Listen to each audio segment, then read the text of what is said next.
Once we have current density, we can relate it to the speed of electron movement within the wire. But it's not quite so simple as a straightforward straight-line movement of electrons.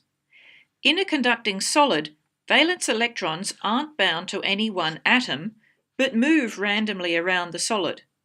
So if an electron started at point A on the diagram, a short while later it will have bounced around a bit and it might end up at point B.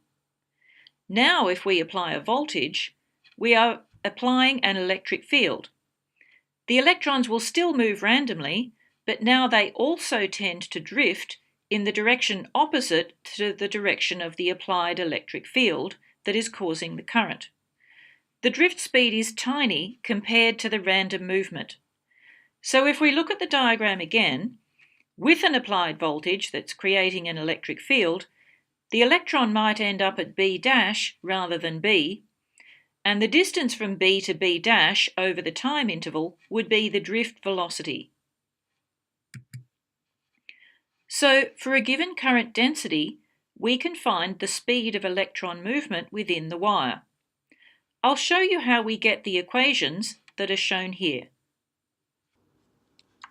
Let's start with drawing a wire here, and assuming of course it's a cylinder in shape, and we'll call the cross-sectional area A, and we'll say that it has a length L, and we have a current density J moving along, which means that we are saying that the charge has a drift velocity Vd.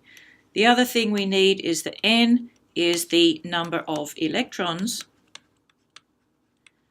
per unit of volume. So we are told that the number of charges in the wire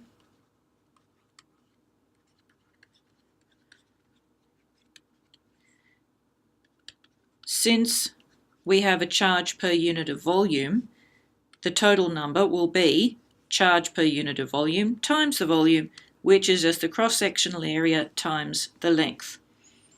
So the total charge in that wire will be the number of charges times E, the charge on a single electron, which means N times A times L times E.